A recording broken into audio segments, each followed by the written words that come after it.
Insinyur Soekarno adalah Presiden pertama Republik Indonesia dan Bapak Proklamator Indonesia. Beliau lahir pada tanggal 6 Juni 1901 dari rahim seorang ibu keturunan bangsawan dari Singaraja, Bali bernama Ida Ayu Nyoman Rais Rimben dan ayah Raden Sukemi Sosrodiharjo.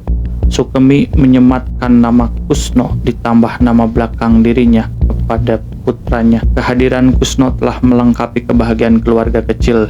Pasangan Sukemi dan Ida Ayu telah dikaruniai seorang putri bernama Sukarmini. Kusno kecil sering terserang sakit seperti malaria dan disentri, sehingga Sukemi mengganti nama Kusno menjadi Soekarno.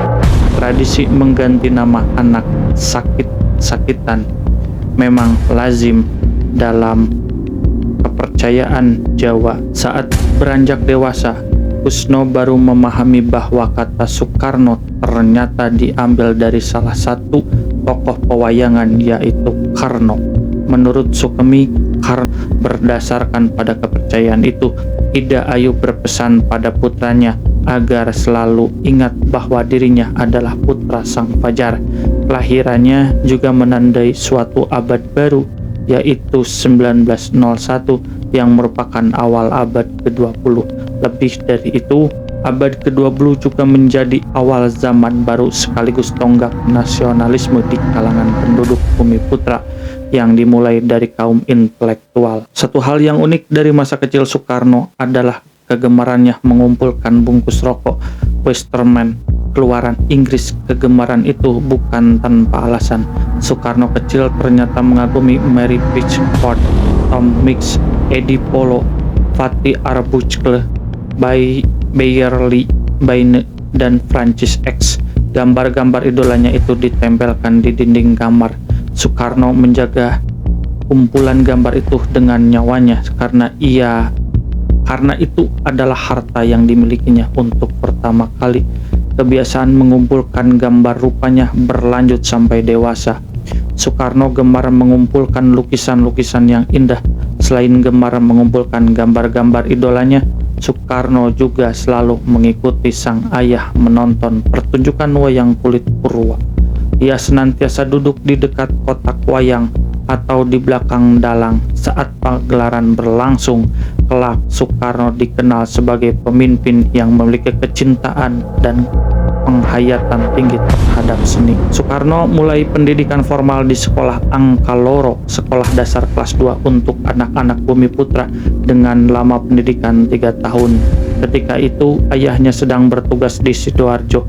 Dalam hal pendidikan, Soekarno dikenal sebagai anak yang pintar meskipun tidak tergolong sebagai siswa yang rajin. Meskipun demikian, ia adalah anak yang selalu bertanya tentang apa saja yang terlintas di pikiran dan kurang dimengerti. Pertanyaan tersebut ia tujukan baik kepada guru maupun orang tuanya.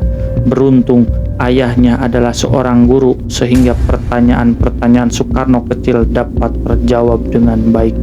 Selain itu, di bangku sekolah Soekarno juga mendapatkan sentuhan pendidikan dari sang ayah. Sekalipun telah belajar selama berjam-jam di sekolah, saat di rumah Soekarno masih harus belajar membaca dan menulis. Hidup di bawah bayang-bayang pemerintah kolonial Belanda mengharuskan Soekarno melewati berbagai penyetaraan jika ingin mendapatkan pendidikan dan pekerjaan yang baik. Saat berusia 12 tahun, Soekarno disekolahkan di sekolah kelas 1. Upaya itu dilakukan sebagai bentuk penyetaraan pendidikan, sehingga Soekarno dapat mendaftar di Holberg School HBS. Sejak 1907, sekolah kelas 1 menerapkan masa pendidikan 5 tahun yang mengajarkan bahasa Belanda. Berkat kepandaiannya, Soekarno dipindahkan ke Europe School EOS. Ia menjadi murid yang menonjol dan giat belajar, terutama dalam ilmu bahasa, menggambar, dan berhitung. Selain itu, Soekarno juga mengambil kursus bahasa Prancis di Brenet de la Roche-Brune. Setelah menyelesaikan pendidikan di IELTS, Soekarno dikirimkan ke HBS di Surabaya. Soekarno tinggal di rumah sahabat ayahnya, yakni Haji Umar Said Cokro Aminoto yang tidak lain adalah pemimpin Sarekat Islam. Hos Cokro Aminoto tinggal bersama istri dan 5 anaknya. Mereka tinggal di rumah depan sementara Soekarno mendiami salah satu kamar di belakang yang disewakan. Di Surabaya, Soekarno berkenalan dengan banyak pemimpin politik antara lain Hos Cokro Aminoto sendiri, Haji Agus Salim, Sneffield, Semaun, Musso, Alimin, dan Ki Hajar Dewantara. Selain bertemu dengan banyak tokoh politik, Soekarno juga mulai membaca buku-buku tentang sejarah Eropa. Bukan hanya memahami perkembangan ideologi orang-orang Eropa, membaca juga menjadikan Soekarno mengenal orang-orang besar di segala bangsa. Soekarno juga tidak menyia-nyiakan kesempatan untuk belajar dari Hos Cokro Aminoto, pemimpin partai terbesar pada masa itu yang dijuluki raja yang dinobatkan oleh orang-orang Belanda. Diskriminasi yang didapat selama bersekolah di HBS, berbagai hal yang didengar dari para pemimpin politik, serta kebiasaan membaca dan menyelami berbagai peristiwa di dunia telah menggerakkan sikap politik anti penjajahan dalam dirinya, hingga ia menyebut Surabaya sebagai dapur nasionalisme. Pada 1918, Soekarno menjadi anggota gerakan Jong Java dan mulai menulis di surat kabar SI dan utusan India. Ia juga mulai menunjukkan kemampuan retorik yang mengesankan dalam rapat-rapat SI. Soekarno berhasil lulus dari HBS pada 1921 dan melanjutkan ke Sekolah Tinggi Teknik di Bandung. Sebelumnya, ia telah mempersunting Utari, putri Cokro Aminoto. Oleh karena usia Utari yang masih sangat muda, mereka terikat dalam sebuah ikatan perkawinan yang pernikahannya ditunda atau disebut kawin gantung. Setelah menamatkan sekolah di Surabaya, Soekarno hijrah ke Bandung untuk melanjutkan pendidikan di Technische Hogeschool, sekarang ITB. Bagi Soekarno, Bandung adalah gerbang ke dunia putih. Pada Agustus 1921, Soekarno pernah kembali ke Surabaya ketika Hos Cokro Aminoto ditangkap karena dituduh telah memberikan sumpah palsu. Soekarno meninggalkan kuliah dan kembali untuk bekerja sebagai pegawai perusahaan kereta api di Surabaya. Tujuannya adalah untuk menjadi tulang punggung keluarga Hos Cokro Aminoto. Ketika Hos Cokro Aminoto dibebaskan, Soekarno kembali ke Bandung. Berbagai pengaruh yang didapatkan di Bandung pada akhirnya melemahkan hubungan Soekarno dan Hos Cokro Aminoto, baik sebagai guru dan murid maupun pribadi. Hal itu karena pada 1922 Soekarno bercerai dengan Utari dan kemudian menikah dengan Inggit Garnasih. Bandung juga telah menjadi pusat berbagai ide yang mempengaruhi pandangan Soekarno. Namun demikian, hal yang terpenting adalah bahwa di Bandung Insinyur Soekarno bertemu dengan Dawes Dekker dan Cipto Mangkukusumo yang membuatnya sangat terkesan. Ia juga dekat dengan Ki Hajar Dewantara. Ketiga tokoh itu dengan pemikiran yang tidak hanya berfokus pada kerangka Islam, namun juga nasionalisme dan Marxisme telah memberi pengaruh besar dalam pemikiran Soekarno. Kegemaran membaca, pengalaman politiknya, dan perkenalan dengan tokoh-tokoh besar telah memberi Soekarno kemampuan teoritis serta praktis tentang bahaya disintegrasi.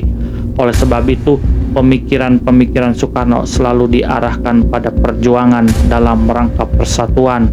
Dari Cokro Aminoto, Soekarno belajar teknik-teknik konsiliasi. Sementara itu, dari Ki Hajar Dewantara, ia belajar memadukan arus pemikiran barat dan tradisional.